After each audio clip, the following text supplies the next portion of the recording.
Hello everyone, welcome to Ruchi Eco Classes for UGC NET. Here I came again to talk about Assistant Professor Vacancy Advertisement number 50.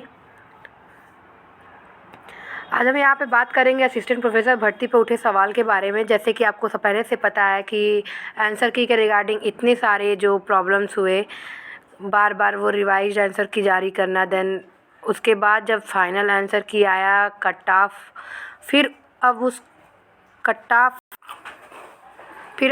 Of के regarding जो है problem हुई कि जैसे अभी 2 दिन पहले मैंने आपको बताया कि जो है 20 सब्जेक्ट की जो है नई आंसर की जारी उन्होंने कहा, मतलब कि उसकी कट ऑफ भी जारी की गई और नई आंसर की लिस्ट नहीं आई है। कट ऑफ उन्होंने कहा कि आंसर की को उन्होंने जो है संशोधन किया है, बट उसकी कोई लिस्ट नहीं आई। कट ऑफ की लिस्ट उन्होंने रिवाइज करी है, लेकिन इकोनॉमिक्स में सेम कट ऑफ है। लेकिन सबसे पहले जो 363 कैंडिडेट जो क्वालिफाई हो रहे थे इंटरव्यू के लिए, अब वो 376 हो चुके हैं। तो ये क्राइटेरिया भी उन्होंने नहीं दिया है, तो उसके रिगार्डिंग जो है आज का जो है न्यूज़ है, देखिए यहाँ पे दिया हुआ है। असिस्टेंट प्रोफेसर भर्ती पर उठे सवाल, लगातार गड़बड़ियाँ, परीक्षा के हर चरण में सामने आई विसंगतियाँ, अभ्यर्थियों को हुआ नुकसान, कभी जारी कर दी गलत उत्तर कुंजी तो कभी नहीं किया आरक्षण का अनुपालन। उत्तर प्रदेश के शासकीय महाविद्यालयों में असिस्टेंट प्रोफेसर के 2002 पद पर भर्ती के लिए आयोजित की जा रही है, जिसमें आई थिंक काफ़ी ज़्यादा प्रॉब्लम हो चुका है और नई वैकेंसी जो है अराउंड 3000 का होगा।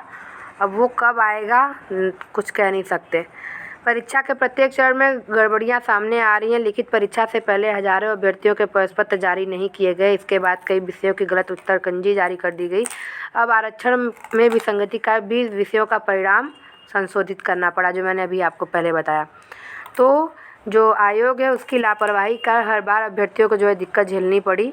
पिछले साल अक्टूबर में और नवंबर में जो है परीक्षा को जो है दिया गया, तो उसमें जो है एडमिट कार्ड को जो है जारी नहीं किया गया, ऐसा यहाँ पे जो है बोला जा रहा है और ऐसा हुआ भी था। और मुझे कई लोगों के कमेंट आए थे कि उन्होंने जो है 3 बार जो है सबमिट किया था, फिर भी उनके जो है एडमिट कार्ड नहीं आए।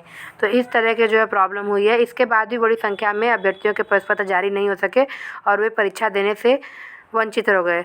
फिर उसके बाद लिखित परीक्षा के बाद आयोग ने दिसंबर 2021 में अंतिम उत्तर कुंजी जारी की। यहाँ पे भी गड़बड़ियाँ नहीं थमी। आयोग ने कई विषयों की गलत उत्तर कुंजी जारी कर दी थी। आयोग ने उस प्रश्नों की उत्तर कुंजी जारी कर दी थी फिर जो छपे नहीं थे। आयोग के पास जब हजारों आपत्तियां आई तो गलती सामने आने पर आयोग ने इस विषयों की संशोधित उत्तर कुंजी जारी की। गड़बड़ी यही नहीं थमी। इसके बाद संशोधित उत्तर कुंजी को लेकर विवाद भी हुआ। वाणिज्य विषय की संशोधित उत्तर कुंजी में आयोग ने एक सेट के पेपर में 7, दूसरे सेट के पेपर में 8 प्रश्न गलत मानते हुए डिलीट कर दिए थे। बाद में आयोग ने गलती मानते हुए वाणिज्य विषय की संशोधित उत्तर कुंजी को पुनः संशोधित किया। आयोग ने 16 फरवरी को सभी 47 विषयों की लिखित परीक्षा का परिणाम जारी कर दिया। फिर 20 विषयों के परिणाम में उत्तर प्रदेश लोक सेवा SC और ST कैटेगरी और OBC के लिए जो है उसका पालन नहीं किया गया। यानी कि जो हमारा आरक्षण है उसमें SC ST और OBC के जो स्टैंडर्ड है, यानी इसके 27% और इसमें इसके जो आरक्षण के स्टैंडर्ड मानक है उनको जो है इन्होंने फॉलो नहीं किया हुआ है। आप देखेंगे तो जनरल OBC जो भी कैंडिडेट हैं उनके कट ऑफ 143 पॉइंट समथिंग ही है। उसके बाद यहाँ पे जो है इन्होंने फिर से वही करा। यानी कि इसमें बताया जा रहा है कि ये जो असिस्टेंट प्रोफेसर की वैकेंसी में लगातार गड़बड़ियाँ हो रही हैं। अब आगे देखते हैं क्या होता है। इससे जुड़े अपडेट के लिए बने रहिए। Thank you so much.